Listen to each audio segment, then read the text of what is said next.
The judiciary is the branch of government that has the fewest words in the Constitution.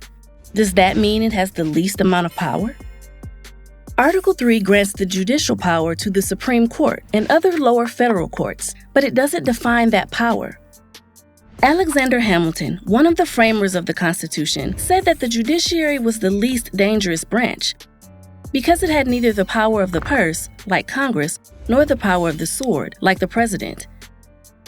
However, the judiciary does have the power to overturn the laws passed by Congress and the actions of the president as unconstitutional, a power known as judicial review.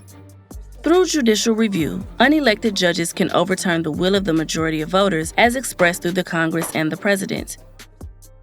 This idea seems contradictory in a democracy where the majority rules.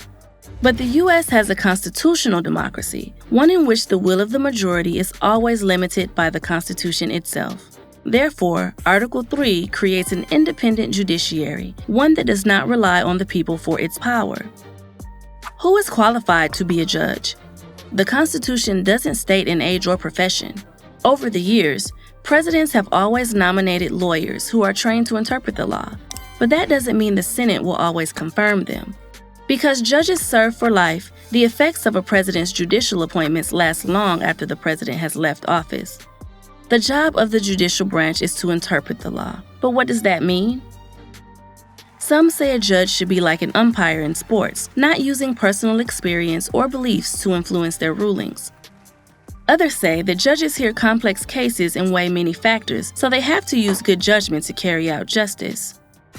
If the people disagree with how the Supreme Court interprets the Constitution, then they can amend or change it. Ultimately, we the people decide what the Constitution means.